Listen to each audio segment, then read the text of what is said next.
Bueno, vamos a continuar con la clase, chicos. Estábamos hablando de ondas.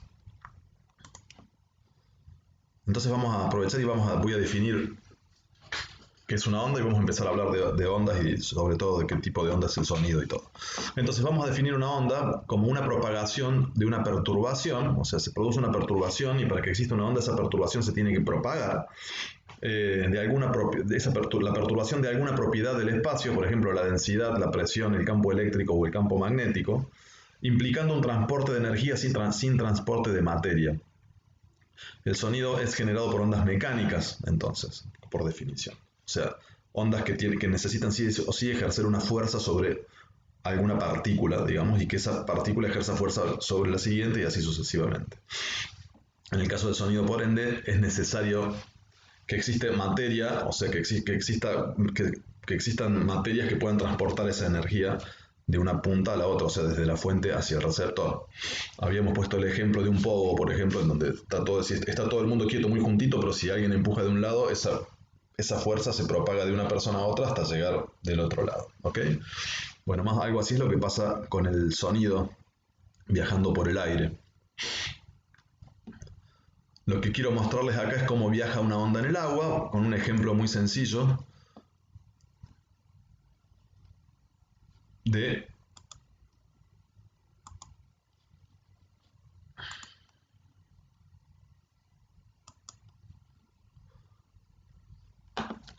un diapasón en el agua. Lo que tenemos acá es el diapasón oscilando, lo mismo que habíamos visto antes, con lo cual está perturbando el aire y está generando ondas sonoras en el aire, pero no las podemos ver.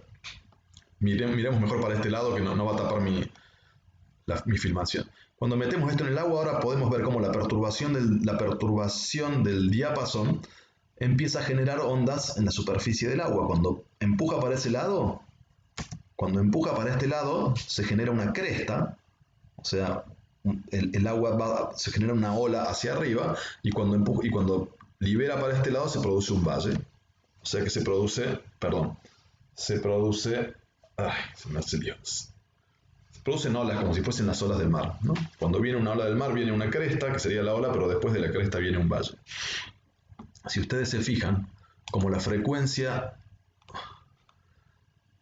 que tiene el diapasón de estimular a la superficie del agua es constante, es una frecuencia dada, lo que va a pasar acá es que la separación entre cada una de las olas, o entre cada una de las crestas, o entre cada uno de los valles, o en cualquier parte de la onda va a ser exactamente lo mismo. La distancia que va a haber entre ellas va a ser siempre la misma, porque la velocidad con la que se propaga el frente de onda sobre el agua es constante, es lo mismo para todas las veces que el diapasón esté accionando. Con lo cual cada vez que acciona el frente de onda se va alejando hasta que viene el segundo y se genera otro frente de onda, hasta que viene el tercero y se genera otro frente de onda. Y lo que va pasando entonces es que tanto las crestas como los valles como cualquier otra parte están separadas por una distancia equidistante, ¿no? Esa distancia que separa las crestas, por ejemplo, de estas olas que se generan en el agua generada por un diapasón, se llama longitud de onda.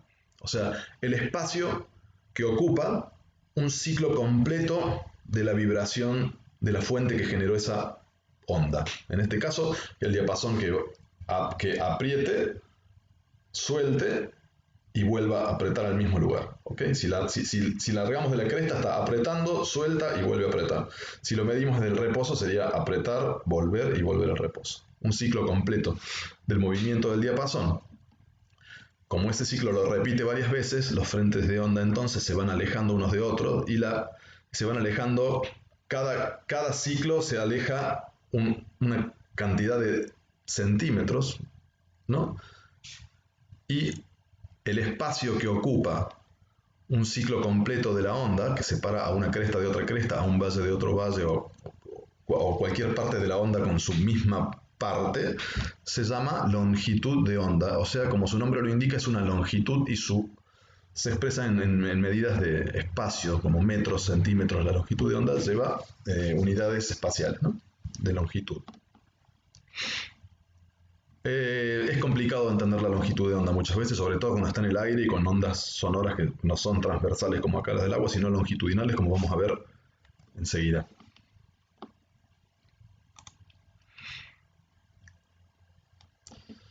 Entonces, sigamos. Las ondas mecánicas, que ya dijimos que el sonido era una onda mecánica, precisan un medio material para propagarse. Ya lo repetí varias veces, pero es muy importante que nos quede claro, digamos. O sea, en el vacío no existe la propagación de una onda sonora. O sea, la onda sonora es una onda mecánica, con lo cual necesita que la acción y la fuerza realizada de un lado, o la energía entregada de un lado, accione sobre una partícula, que a su vez accione sobre otra, que a su vez accione sobre otra. Ejemplos son varios: el sonido, las ondas producidas en la superficie del agua por el movimiento de un cuerpo, ondas en una cuerda, etc. ¿Ok? Las ondas mecánicas se diferencian de las ondas electromagnéticas, por ejemplo, que no precisan un medio de propagación, sino que se propagan por variaciones del campo eléctrico y magnético. Si no, no existiría la luz. Imagínense que el Sol, cuando viene por el espacio, no tiene ninguna partícula en la cual ejercer, sino solamente campos magnéticos y eléctricos. La luz es un ejemplo entonces de onda electromagnética, no precisa un medio de propagación, a diferencia del sonido, que sí lo necesita porque es una onda mecánica. ¿Está claro?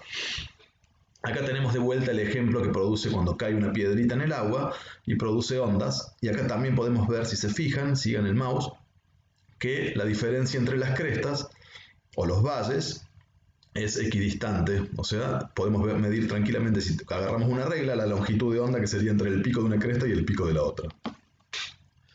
O sea, para medir la longitud de onda necesitamos una foto de varios ciclos avanzando en el espacio. ¿Ok? Eso lo diferencia de la frecuencia. Yo, para medir la frecuencia ¿qué es? La cantidad de oscilaciones por segundo. Entonces yo ahí no tengo que sacar ninguna foto, yo tengo que pararme con un cronómetro y medir cuántas olas pasaron, cuántas crestas pasaron en un lapso de tiempo. ¿Ok? Y después yo lo llevo eso a segundos y ahí voy a tener la frecuencia. O sea, ¿qué frecuencia tiene ese estímulo? Bueno, yo me paro como si fuese, me paro en el mar y me fijo, bueno, me llegó una cresta de la ola, otra cresta de la ola, y digo, bueno, mira, en 10 segundos me llegaron 20 crestas, bueno, entonces en un segundo pasan 2. Entonces la frecuencia de esa oscilación o de esa onda es de 2 Hz, 2 ciclos completos por segundo. Bien, entonces es muy diferente medir los cambios de presión en el aire en el dominio del tiempo, ¿ok?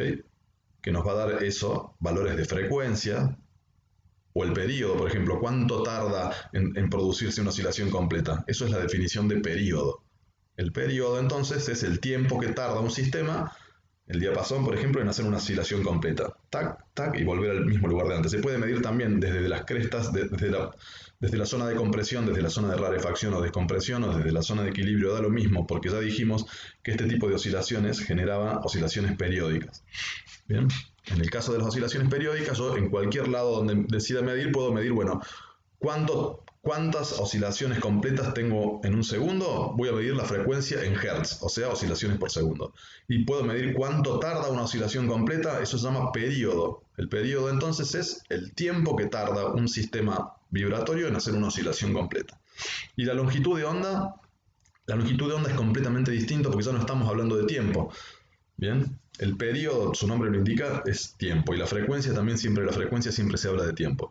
En cambio, si yo digo longitud de onda, ya el nombre mismo indica que estamos hablando de una medida de longitud en metros, con lo cual yo lo que necesito para saber la longitud de onda es o bien poder tomar una foto como esta y medir directamente qué separación hay entre dos crestas, por ejemplo, que yo sé que entre dos crestas se va a haber producido una oscilación completa, o sea, cuánto lugar ocupa en el espacio una oscilación completa, alejándose, ¿no? La perturbación que genera una oscilación completa.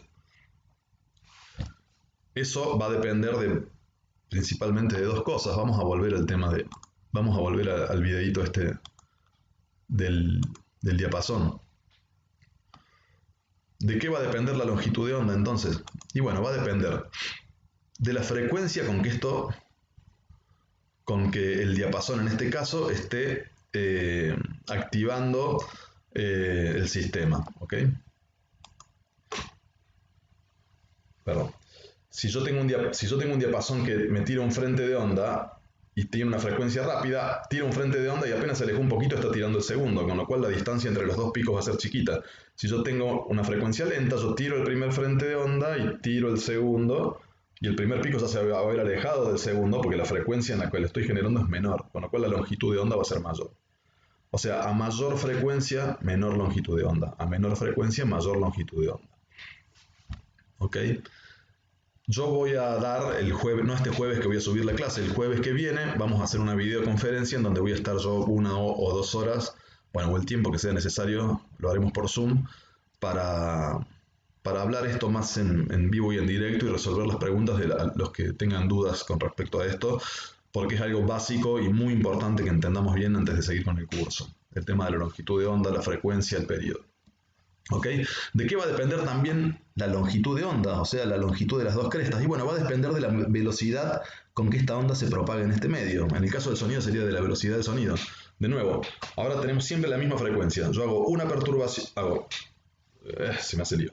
Hago una perturbación que se aleja un poquito y cuando viene la segunda se separaron esto. ¿Ok? Ahora, si yo cuando hago la perturbación se aleja la primera onda y va en un medio que tiene una velocidad del sonido rápida, yo apenas haga la primera se va a ver alejado un montón y cuando venga la segunda, fíjense que la separación entre los dos picos va a ser mayor que si yo tengo una velocidad del sonido lenta, que hago la primera perturbación y viene la segunda con la misma frecuencia. O sea, vamos de nuevo, si la velocidad del sonido es alta, hago la primera perturbación y esto se aleja rápido y cuando viene la segunda, las dos crestas se separan mucho, mientras que si la velocidad del sonido es lenta, yo hago la primera perturbación y cuando viene la segunda, los dos frentes de onda se separaron menos. Entonces la longitud de onda depende de la frecuencia del estímulo. A mayor frecuencia, más juntitas van a estar las crestas. A menor frecuencia, más se van a poder separar a una velocidad constante de sonido. Y depende de la velocidad del sonido. Para una misma frecuencia, si tengo una velocidad del sonido grande, apenas perturbo, el primer frente de onda se alejó un montón y cuando viene el segundo ya están mucho más alejados que si la velocidad del sonido es lenta. Y cuando viene el segundo frente de onda todavía el primero no se alejó tanto del segundo. Espero que haya quedado claro. Vamos a repetirlo esto varias veces también, varias veces en esta misma clase, así que no se preocupe. Bueno, tipo de ondas mecánicas. Tenemos dos tipos de ondas mecánicas. Ondas mecánicas longitudinales. Por ejemplo, la propagación del sonido en el aire es un tipo de onda longitudinal. ¿Cuál es la definición de onda longitudinal? Que el movimiento de la vibración es igual al movimiento en la que se propaga la onda. ¿Ok?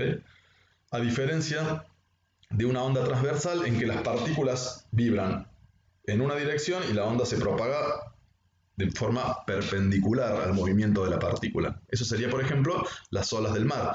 Si yo pongo un corcho en el mar, cuando pasa la ola, el corcho se mueve para arriba y para abajo, y sin embargo la ola tiene esta dirección. O sea, es una onda transversal porque el movimiento de las partículas va en esta dirección, pero el movimiento de la onda va en otra dirección. En el caso del aire, el movimiento de las partículas se mueve exactamente en la misma dirección que se propaga la onda.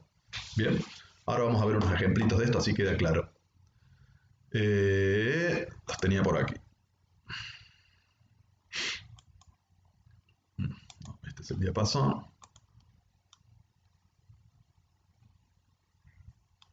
Vamos con un ejemplo medio sonso primero, pero que va a quedar claro. Este es un típico ejemplo de una onda longitudinal. ¿Ven? La propagación, las partículas se mueven en esta dirección y la onda viaja exactamente en la misma dirección. Bien, este es el caso del sonido en el aire, porque el sonido en una cuerda y el sonido en una tapa de madera y todo son ondas longitudinales, no transversales, digo, no longitudinales. Ya que tenemos un ejemplo de onda transversal, cada parte de este resorte se está moviendo para arriba y para abajo y sin embargo la onda viaja en una dirección perpendicular al movimiento de cada parte del resorte. Vamos a ver otro ejemplo. Este es un video viejito, pero que va a quedar muy claro.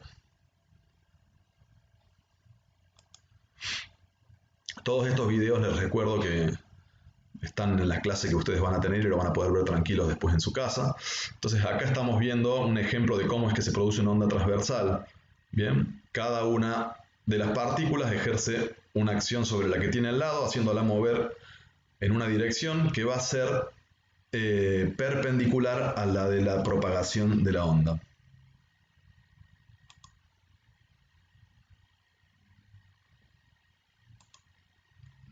En el caso de una onda longitudinal, como podemos ver en este modelito de acá, el movimiento de las partículas se va a dar en la misma dirección en la que se propaga la onda. Ese es el caso del sonido o las ondas sonoras cuando viajan por el aire, son ondas longitudinales. ¿Ves? Acá tenemos otro ejemplo de como si fuesen las partículas de aire siendo accionadas por una fuerza, en este caso sería la que produce el diapasón, no una persona con la mano, obviamente. Fíjense, este es un muy lindo ejemplo de lo que es una onda transversal. Fíjense que la onda viaja en esta dirección, pero cada una de las partículas, primero que no se mueve, sino que se mueve de arriba hacia abajo, mientras que la onda viaja hacia el fondo, o sea, de manera longitudinal. Un ejemplo clásico de eso son las ondas en el agua. Y les quería mostrar este videito que está bueno, para que se entienda también cómo son las ondas longitudinales y cómo viaja una onda sin que viajen las moléculas, ¿no? Las moléculas, esta empuja esta, esta empuja esta, esta empuja esta, y fíjense cómo viaja el frente de onda, mientras que las moléculas permanecen siempre en su lugar, moviéndose. ¿Ok? Es muy importante que entendamos esto, ¿eh? O sea, no hay transporte de materia, hay transporte de energía en una onda mecánica. ¿Ok? Y el sonido es exactamente lo que hace. Lo que hace el sonido es generar una perturbación que se pasa de una molécula a otra, en este caso del aire, y que puede viajar en el espacio. ¿Ok? Este es un caso de una onda longitudinal. Espero que vayamos bien hasta ahora. Acá están todos los links de lo que les estoy mostrando yo en YouTube en la clase, para que lo puedan ver tranquilos en su casa. Entonces, el sonido es una onda longitudinal. La perturbación se propaga a través del medio mediante la interacción de las moléculas del mismo. A esta altura de la clase ya esto tiene que estar clarísimo. La vibración de las moléculas tiene lugar a lo largo de la dirección de la propagación de la onda. Solo se propaga la perturbación, las moléculas solo vibran hacia adelante y hacia atrás alrededor de sus posiciones de equilibrio. Hasta acá deberíamos estar sin ningún problema. Entonces, las ondas longitudinales se pueden generar por variaciones de presión y de densidad. Una onda de densidad, cuando las partículas del medio se acumulan, se crea una zona de compresión, mayor densidad, mientras que cuando se separan se crea una zona de dilatación, menor densidad, o se llama rarefacción. Compresión y rarefacción. Si yo dejo pasar varios ciclos, tengo una foto de esto, y acá tengo espacio, ¿no? Tengo una foto, y yo puedo ver que, mira, cuando el diapasón apretó, acá tengo una zona de compresión máxima, acá tengo una zona de descompresión, acá otra de compresión, otra de descompresión. Por supuesto que estos frentes de onda fueron viajando en el espacio para que yo pueda sacarle una foto a varios frentes de onda juntos. Entonces, lo que yo estoy viendo, si mido el pico de una cresta, la distancia de un pico de una cresta hasta la distancia en el pico de otra cresta, es la longitud de onda, que va a ser exactamente igual que si la mido desde el valor mínimo de uno de los valles hasta el valor mínimo del otro valle, porque estábamos diciendo que estas son perturbaciones periódicas que tienen la misma frecuencia con el paso del tiempo, la frecuencia no cambia, con lo cual la separación entre las crestas y los valles va a ser siempre la misma, siempre y cuando la velocidad de propagación de esa onda en ese medio se mantenga constante. Si la velocidad aumenta en el medio de propagación, yo lo que voy a ver son mayor distancia entre las dos crestas, porque cuando salió la primera se va a haber ido mucho más lejos, y cuando salga la segunda la distancia entre ellas va a ser mayor, que era lo que decía antes, que la longitud de onda, o sea, el espacio que ocupa, que viaja un frente de onda hasta que se produce el otro, va a ser mayor cuanto mayor sea la velocidad de propagación del primer frente de onda, o sea, más se va a haber separado del segundo. Y también va a cambiar con la frecuencia, como ya lo expliqué antes. El sistema auditivo a lo que responde es a cambios de presión, o sea, el tímpano se mueve por cambios de presión en el aire. La presión es exactamente lo mismo que la compresión, o va de la mano de la compresión y la rarefacción o la descompresión. Cuanto mayor compresión hay, mayor presión se genera, y cuanto más descompresión o rarefacción hay, menor presión se genera. Entonces, si yo mido los cambios de presión del aire y mido la compresión y la descompresión de las partículas en ese medio, voy a obtener exactamente un gráficos idénticos, digamos, ¿no? Con máximos y mínimos que van a depender entonces de la frecuencia a la que la fuente sonora esté activando el sistema. Bueno, ya vamos por 20 minutos. Voy a dejar esta parte de la clase acá y vamos a entrar en una nueva parte de la clase. más adelante. Ahí nos vemos.